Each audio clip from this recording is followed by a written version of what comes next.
like what he said, because this cement and steel, उसमें जो excise है, definitely इसमें benefit मिलने चाहिए.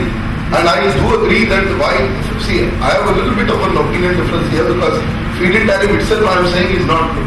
But I have an overall renewable policy to benefit, like we have recommended, we are writing to RBI for directly running a policy for green energy where interest rates should not be more than 5 to 7% both in working capital terms and debt funding terms. So एक large अगर हम उसको देखें तो ये सब चीजों से renewable को पूरा फायदा होगा. So let the coal plants pay the 14% or 12% interest rates for the renewable. But why not hydro all renewables in one shot? They are given no interest financing. So this may be the idea that will come outside. Accordingly, now for sure this is a new idea, but he said why not extend the excise and other benefits or deemed export benefits to the whole civil works. That I like that idea.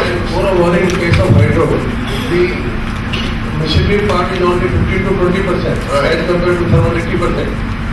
So the civil work cost is more than 70%. Right, sir. Agreed. So now I would like, who has not spoken? Yeah, Mukherjee sir, actually to throw light over. Mukherjee sir is from the investment side, and they are funding several projects in the country. They're new, they're a young company, they're highly ethical and a strong operation. Mukherjee sir.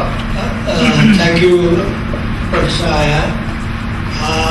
You have given a tall order that in another less than 20 years we are going to be sufficient in power, and to do that, and also will be the kind of a most powerful nation on this earth. But without power, we can't really progress very much. But so much technical work and discussion has already emerged. I'm not going to go into that. I will try to restrict into a few important issues and areas which I think has not been covered. As you know, the population in India, the rural population is about more than 70%, and the urban population lives in the main cities is about 20 to 30%. In another 30 years in time, this is going to reverse. Because from the urban settlement and resettlement and distribution point of view, 60 to 70% people in India are going to live in cities and towns. So therefore, you must be knowing that thinking has coming in, discussions being talked about our developing smart cities.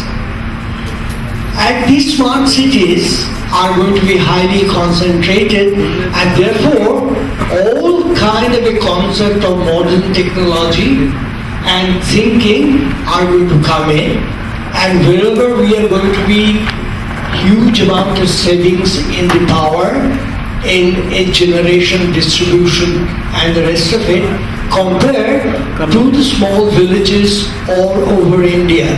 So therefore, the solution for this kind of a scenario is going to be different than what we are thinking now. So therefore, the renewable source of energy is a one which really has to be looked into very, very carefully compared to the highly intensive, highly mega power projects, and that should come with the solution of all the dignitaries and knowledgeable people told us from the morning. It has to be either thermal, maybe gas-powered coal-fired, maybe to some extent the nuclear power, or obviously in the small selected areas in the kind of a renewable energy. That's the kind of a map we should really look into. I am trying to go into the other aspects of financing, which is the area where I know a little bit. You see, you have a huge demand. That demand, to make it up, you need resources. And the resources you can divide into two or three major areas. One is the technical knowledge of the people. Second is the financial resources. Third is the human resources.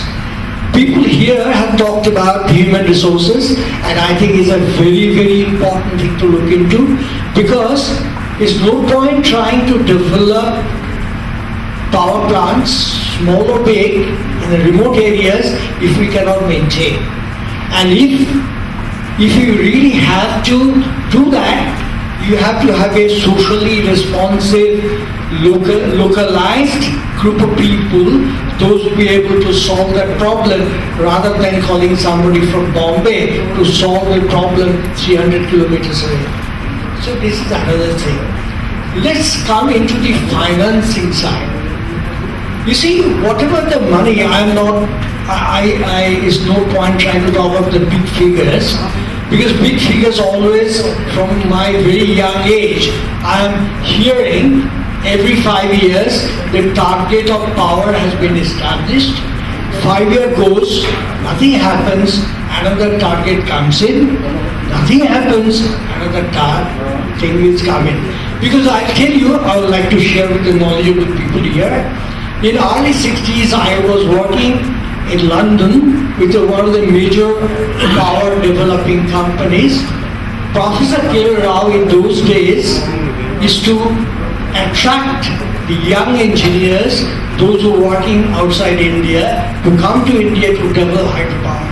I'm one of those guys came in, but I tell you, I never worked on hydropower in India. But I have done a lot in outside India from the London office. Now, having said that, you need a huge amount of money required, but from where the money is going to come? It's very difficult.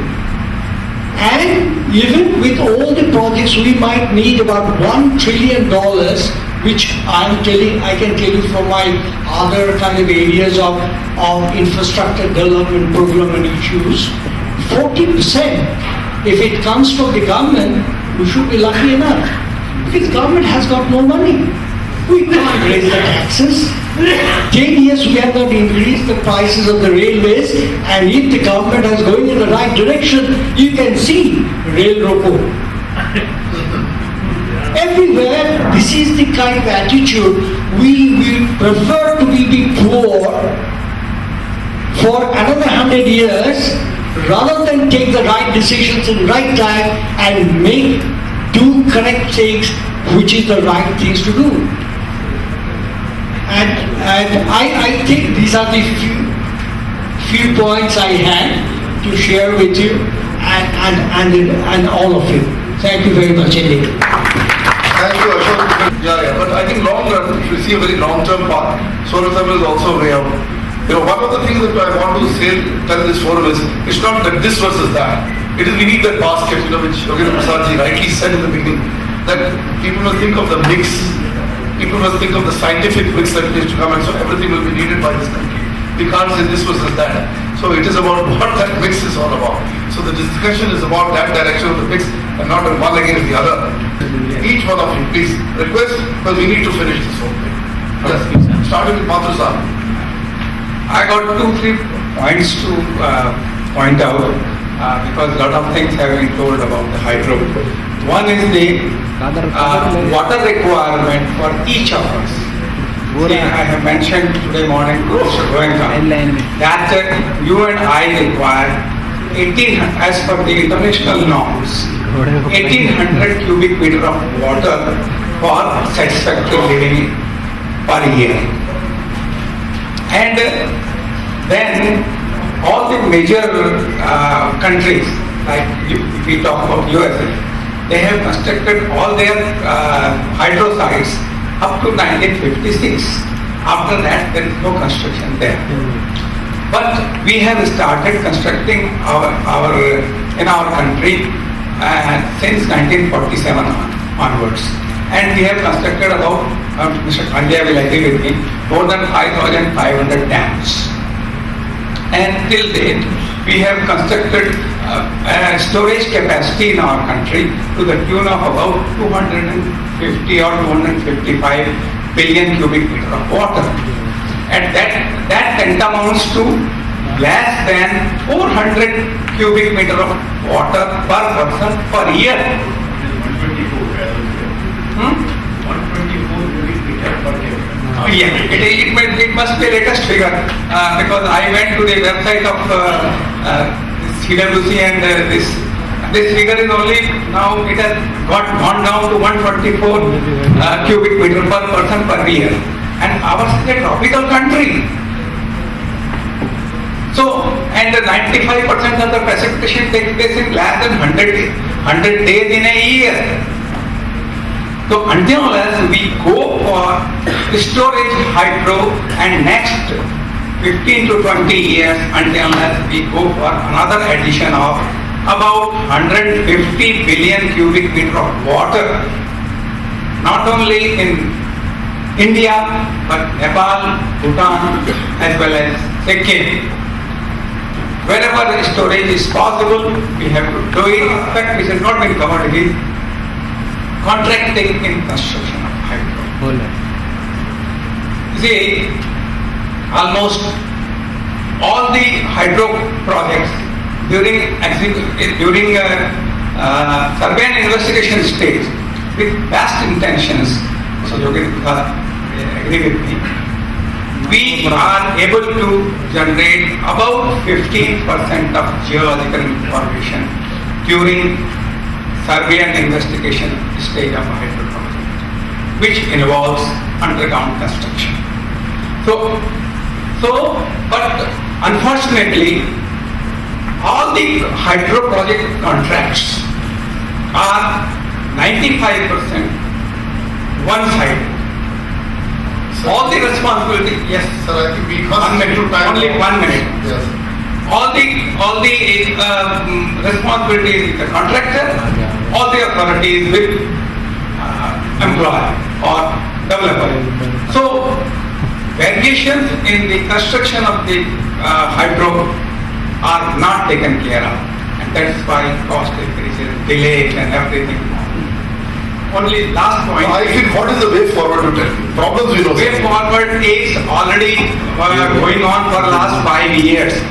CA, Ministry of Power, everybody has prepared the guidelines for contracting, but it is roaming in the corridors of various ministries. Nothing is coming out. Until guidelines for contracting is issued, nothing will happen.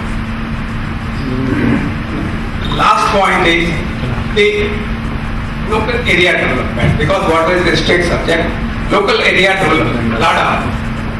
Until unless it is improved, the hydro projects will be delayed. Mr. Tarun Kapoor will be agreeing with me. Okay. Then, so until unless this contracting is improved, I think.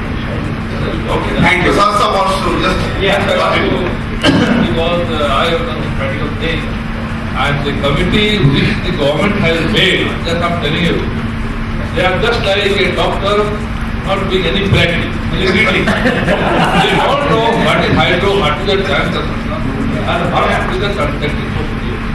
So that's why I told you that in this country, in power sector, 99% people are not doing fundamental work. How they will improve? They understand, otherwise this country will go nowhere. This will take the examples of America, Japan, China. China is doing a lot of work. This will take that example. Because reasons will be there. If you are going to spend 100 lakh money in investigation, then it will not be possible. You can just go on spending. I'm telling you one thing, but I have failed. Some people are there, just asking for something they will be clear. When I took over additional charge from NHPC, nobody was expecting that the project will come. And finally, what had happened to the Jagadiya between that team, how I took the decision, how decision was taken. And finally, what has happened? Just see, you go on talking, even Arunachal Pradesh, but China is Arunachal Pradesh not happening. In Arunachal Pradesh, a lot of money was available from the Home Ministry. They have to make roads, bridges. When I asked that, I keep separate fund will do that from management side if there is no money to work from Home Ministry. But they wanted to load everything on the hydro. The whole problem is that people are not understanding that what is part, what is our duty, what is. That's why the whole problem is there. Right. So why this so much Yeah, of sir, quickly, because Very we come to quickly. this interaction. why this so much of thanedari and guideline and spoon feeding in this country? We don't realize there is a FIDIC document, there is contract management, it has reached its super saturation. Huge monoliths like NHPC, NTPC. What spoon feeding do they require? Why they have created 100 organizations just to block and make sure that the projects don't go through? Right, sir. So the government can take just one action to eliminate them. And there is everybody is a planner, everybody is a vigilance man. No engineer can work without any kind of hindrance. Now this is the major decision which this government can take. Right, sir. Then now let us get a very young man. Sir, we'll take one young person and then we'll take one. We have a young guy there who's watching all this, and he comes from decentralized sector. I want his view on what he has seen. 2 minutes, 3 minutes you take. Thank you. Praveen Pai is the director from Jackson, and I would like him to say a few words. I have very little exposure to hydro, but some of the observations on the coal and gas allocation and coal-based power plants and thermal and gas-based power plants. Quick one was, we were talking about coal availability, we have surplus coal available, but we are not clear on the allocation policies. The availability does not mean that we have it for usage. That's very important to have clarity on allocation. All the NTPC power plants which are being planned, there are 70,000 megawatts which is under planning for NTPC to be executed, waiting for whole allocations. Because of these scams or whatever that has taken place, everything is on hold. So we need to have some clarity and fast action on that to take care of the immediate thermal power requirement. Hydro definitely is a backbone in the future to save the reserves of coal. So that's one observation. And we were talking about technology on gas turbines and coal turbines. But if you see the tender document, they are still 50-year-old documents.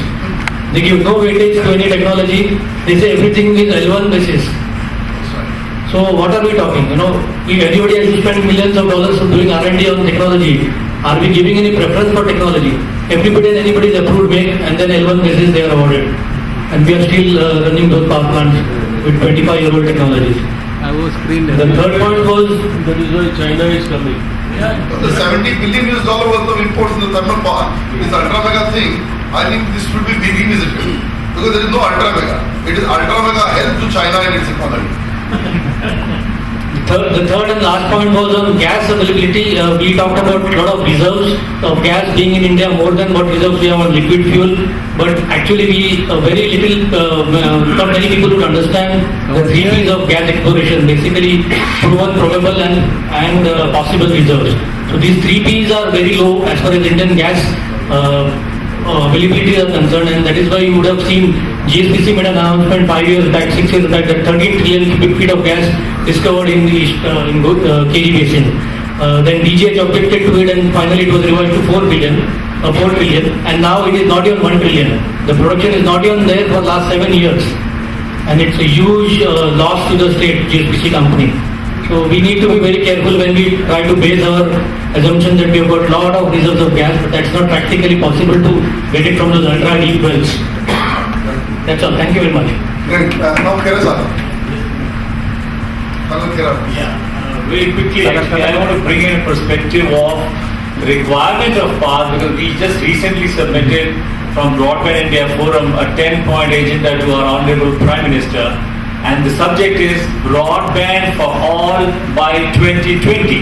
Now, in those 10 points, there are 2 points which I just like to highlight here because they directly concern the prerequisite as availability of power. Now, 20 to 30% of India lives in remote, inaccessible areas. How will we really give them the broadband unless there is firstly power? So in those areas, from broadband perspective, you would definitely need satellite and wireless, but for power, I don't know. You will need whatever we discussed. Secondly, the most important is that there is a NOFEN project, National Optical Fiber Network project under the BPNL, which is being rolled out. at a cost of $4 billion now to be provisioned for another $2 billion, $6 billion. The aim of this project is to connect 250,000 gram panchayats with minimum 100 Mbps, of course it's going to be more, so that every gram panchayat on an average having 2 to 3 villages should be able to actually afford connectivity to those villages. How are we going to really have the power there? Unless the power is there, we can't connect. So that's I thought I would bring this perspective. The points can be seen there. Right, sir. I want Ashwini to really quickly put up a few words. Because we have lack of time, so I'm crisscrossing. There are a couple of guys here who still left. Thank you, Professor. Overall, I'm having one side, Mr. Vishankar was taught me, marketing and how to handle power system. And I'm really sharing the dice with them. It's a unique achievement of a lifetime. Thank you very much. I got some basic issues. I mean, we have discussed so many things.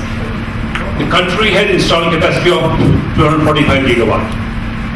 Available power 170 gigawatt. And evacuated power 133. Now, are we a power surplus country? In case we had that while we are talking about 2032. The issue is that the DISCOMs are not evacuating power. They are losing 1 rupee 13 paisa for every unit that they supply. Why you are auditing DISCOMs? Why you are auditing milk suppliers? They are increasing their price every month by a couple of rupees. Why you are not allowing power DISCOMs to revise their tariffs? Why you want to commercialize coal? Coal is a natural resource. We are a welfare state.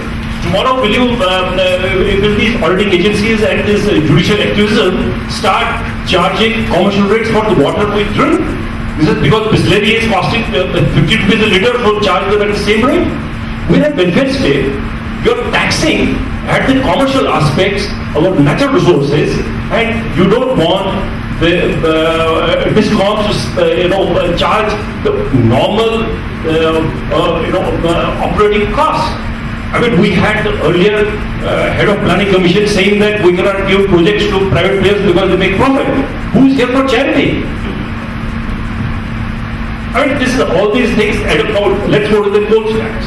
I don't understand whenever whatever affects the development of the country, why there is a scam. 2G rolled out so beautifully. We were paying hardly 10 paisa or 5 paisa to a unit. 3G was brought in. There was judicial activism. CAGs and FAGs and whatever auditors we have in the country. 3G is yet to be rolled. Same thing happens to coal. Gentlemen, 90,000 megawatt is in distress. That is 4 lakh crores. Is government listening? I doubt. 4 lakh crores a country with India's poverty index, how we can afford.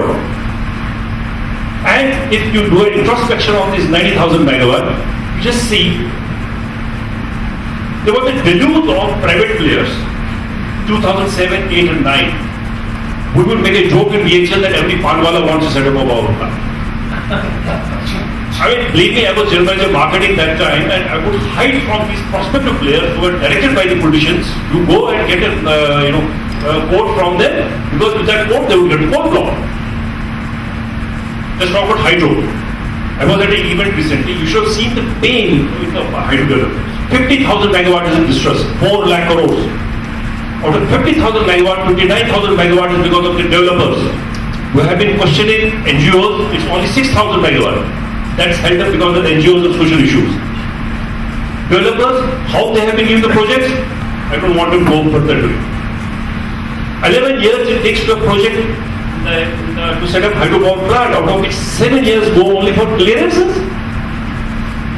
Why this electricity or hydropower, whatever it is, a state subject? Why it's not brought into the concurrent list?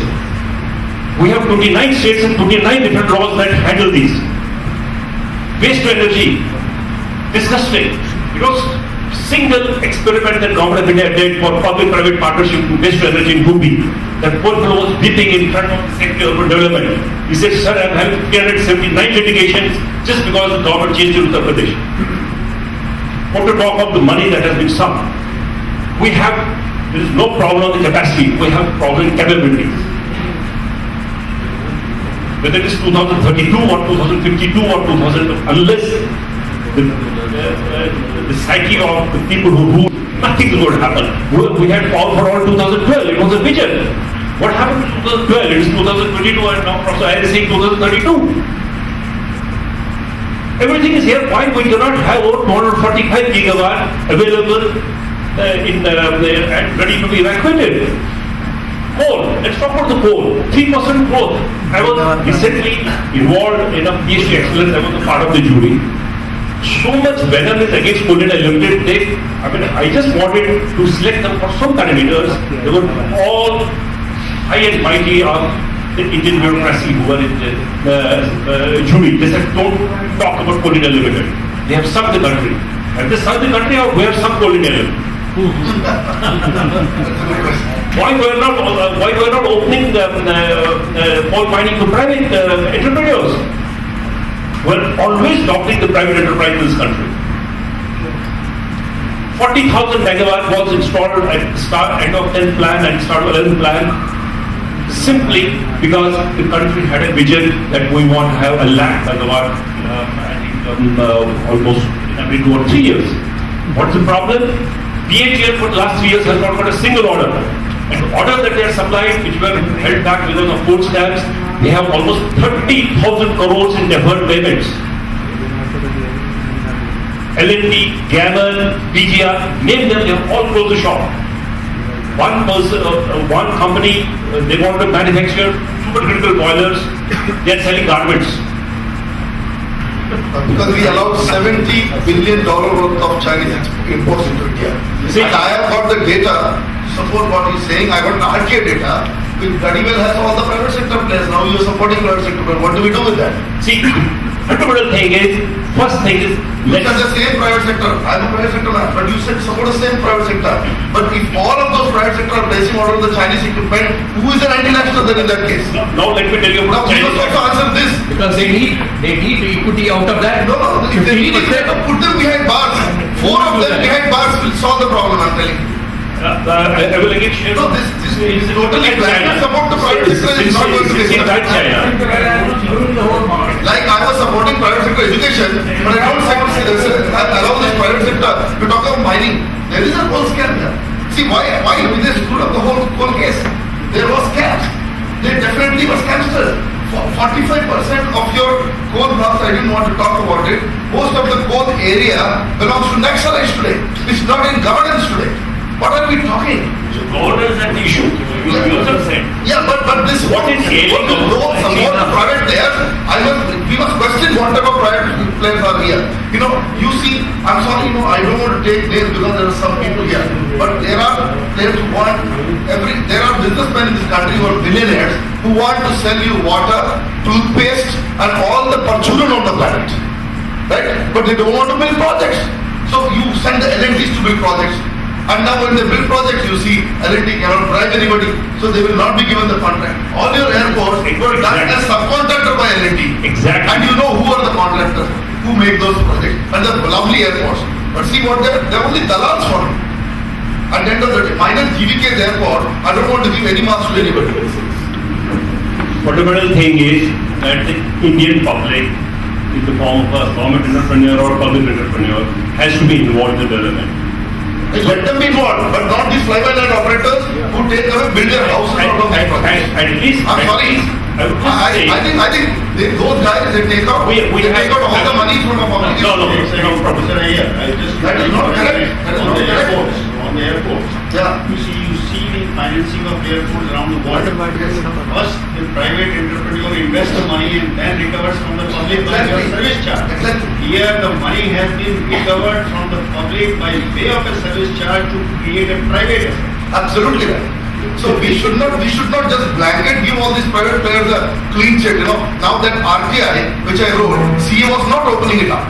And I was forced to write several letters, make several RTIs through this. Now the data is there. Once you expose the story, not one media friend of mine has dared to go and make a television program. But they have all the data from me. CA appointed committee, led by the chairman CA.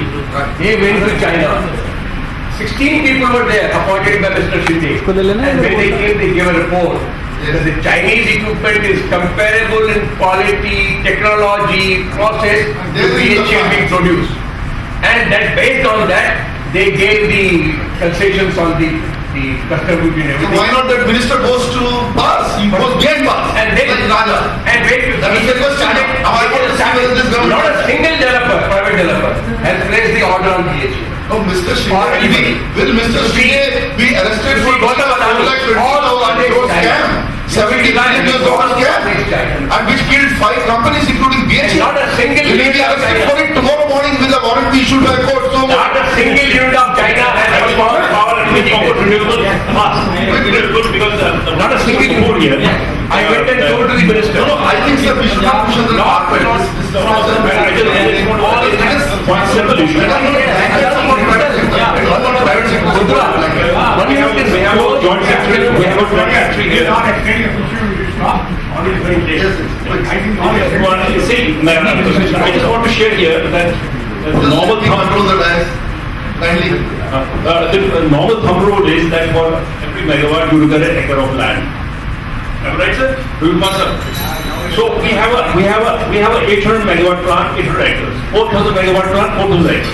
40% of the land is really used by the balance of plant and main plant. But 60% is available.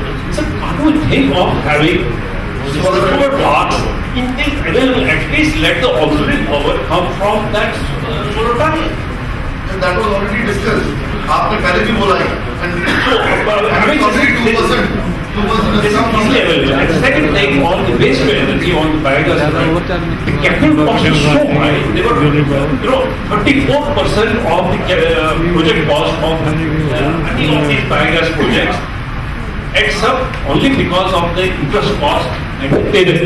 I mean, the people can trust Kingfisher, but they can't trust the person who wants to set up a biogas plant. Why he has to only give back 0.5 years should be kept for a biogas plant developer or a solar developer, and you give 20 years to Kingfisher. So all these aspects, unless we understand, we are in picture. Thank you, Professor. I already clarified. Thanks. And may I have sir, in 3 minutes, you know. I'll just say one thing that coming to hydro, we midterm corrections. If you see all the 50,000 megawatt allotted, how many times we have made the changes? Like we should have between the initially all these projects. Yeah, it's on. I'm getting it closer now. So, I'll say that 50,000 megawatt when it was allotted, it was done by the government agencies. I was also a part. After allotment, we have changed so many times the guidelines, and those projects which were kind of say 800 megawatt is becoming 400 megawatt, and the developers, of course we start blaming them. We start blaming the private players, but when you sit closer, because now I'm sometimes a part of them, I feel that they have to somehow save the project because they visualize that they are going to set up a particular size of a project, and they have gone reasonably advanced in some stages, but they are not still comfortable. They feel that it is still shrinking. It's the right time when guidelines are no midterm corrections in the allocated project. That should be the norm. If you do a midterm correction, it should be again withdrawn by the central agencies like CEA or Ministry of Environment, Forest and other. They should sit together, do all the thinking and then give back to the developers. They are not to do the R&Ds, the basic planning. They are now looking at those kind of things. I'm sure that that kind of a correction should be done once for all, and then only offload. They should be simply made to implement. You have to facilitate them, you have to monitor them, those things you should do, and do that faithfully, but not change it with time. Well, sir. Good afternoon. I'll supplement what Galprat Reza has said. Midtime corrections is, I would say, environmental flows that is very uncertain in our country. For example, from Kachcha Mongtu, when we went for clearances, DC did not mention much. environmental clearance mentioned something, Himachal government later on changed something else. Now the expert body appointed by Supreme Court is wanting something else. There is no streamlining of these flows, and that is killing the hydroelectric projects, run-of-river projects in one way. The other thing is introduction of local area development activities, first time done by the Himachal government, is good in concept, because after arranging all clearances for Kachchavandu project, local people did not allow us to start the project for 1 year. They said what for us. We started making agreements with them. Okay, we'll carry out socio-economic development works for you. Himachal government later on introduced the local area development activities. They said you give us the money, we'll implement the works.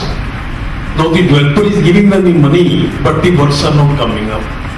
So what I suggest over here is, this is a big impediment in the construction of hydroelectric projects. The government should only monitor. They should not carry out the works themselves. They should monitor that the works are coming up. These hydroelectric projects, wherever they come, they open up big avenues of development. The third thing which I always say is, the 12% royalty is for what? Part of it, at least 25% of that must be used for the local area development, socio-economic development. Unless it is made mandatory under the legislation, the local people won't cooperate and the products won't come out. That's my suggestions. Thank you. Murthy sir, can we have your views? Everybody has covered, most of the points are covered. I have only one thing which we have not talked about, the data center smart grid. This is one of the needs which is required for the country. There are a lot of companies have been formed for the smart grid. I think from the company mode it has to come out for the implementation. I think this is one of the major points I would like to take. And another thing, when we are talking about skill development, what we see is today is a big disconnect between the energy professionals and the educational institutions. So if you want to reduce this gap, the energy professionals and the educational institutions, which are universities, needs to have a close interaction. And I think that will change a lot of perception of the engineers who will come out of that, and that needs to be seen. And third is, my other point is, we have discussed so many points, we discussed problems of the sector and everything. But how much the common people are aware of these problems? This is one area where you need to educate the people also about the problems of the energy sector and what they have to find out the solutions also. They are stakeholders at the end of the day. The stakeholders need to be educated about the problems of the sector. That's all I have. So we're going very quick because some people have flights. Some very quick points. I come from the consulting side of the power sector, and I am in hydropower. A few points. The problem that have cropped up coming from a few issues that I see. First of all, hydropower must be treated as part of water resources. Hydropower is unlike all other power areas, and you cannot treat hydropower completely delinked from the water resources planning. And that is somehow being restored in some of the recent actions by various agencies. The second issue is that there is a national water policy. And you cannot sanction projects after projects in the hydropower sector without any reference to national water policy. And national water policy very clearly says that the topmost priority in water sectors have been given to drinking water supply. That necessarily calls for storing water for the 8 non-monsoon months from the rainfall that occurs during the 4 months of the year, which will necessarily lead you to storage projects rather than having run-of-the-river projects all along the banks. And we will be reaching a situation maybe 10 years, 15 years down the road that even if we realize that now we need water storage projects, we'll have no place to store unless you submerge 3-4 hydropower projects that will be existing along the river. The last point I would like to make is today there are projects which are stuck up because of the developers. Today there are projects which are stuck up because of policies. We'll have to identify which project is stuck up because of what. There has got to be a policy to rescue the projects which are stuck up. Because I can tell you there are dozens of projects which are stuck up and there is no idea how these projects can be recovered. The prices have gone up, they have become unviable, the policy issues are there, and unless the government comes up with a plan that how to rescue a number of hydropower projects, which are today simply stuck up by, there are, I can name dozens of projects. Unless that rescue plan comes up, and the rescue plan must not include taking over by the government or another amount of funding to these private developers. These two things must be excluded from that rescue plan. So if that rescue plan is in place, a number of projects can come up which are already there in construction in the last 3, 4, 5 years. So that rescue plan has to be there. Thank you very much. I think, in that context, we must not forget the Dwari Manapara case. This was not a private company. It was the project of the NTPC, sir. And how did we kill the project? So it was government killed the government project. And the high level of project, that's right. So therefore, this is a classic example of, we are talking about everything. So that's why I didn't want to get into... I was asked in that committee, as we have recommended that if you must want to be released, it is quite correct. But because of political reasons, and government killed the project, and how much loss has been there, capital lines were built, or that your already tunnels were done, only lining was being done. We have discovered the project, and they were made the street done. 1100 crores is the capital expenditure on the Sir, balance. more than that. More than that. It is 2,600 crores. And if you actually see the NPV of that, then you will know what we have done. Look at the chain reaction. People quote that product and say, future of hydro is bleak. Absolutely. Those things were after that, yeah. Lower Sumantri also is the same thing. In Lower Sumantri, people are saying, in Arunachal, people should not venture into making a product. You will have a situation like Lower Sumantri. These are the projects which government have to take responsibility.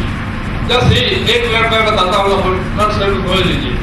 Soni ji ने कहा है, मैं बहुत पहले से कहा हूँ, मैं लिखा भी हूँ कि डिस्कम बिल्कुल एक मंगा होगा बाहर में जाएगा, देश में दे दीजिएगा, सरकार को संभालना पड़ेगा। और फ्रीक्वेंसी किसी भी कीमत पे जब तक हाइड्रो डेवलप नहीं होगा, 49.9 ही मतलब मैनेज करना मुश्किल है सर। मिक्स ठीक नहीं किया सर, फंडामेंटल पर वो जाते नहीं हैं। और इसीलिए हमने ट्वीट किया मोदी साहब को 2 दिन पहले, the huge generation has returned to the country. Now you can revive only through the. So with that, I think because of lack of time,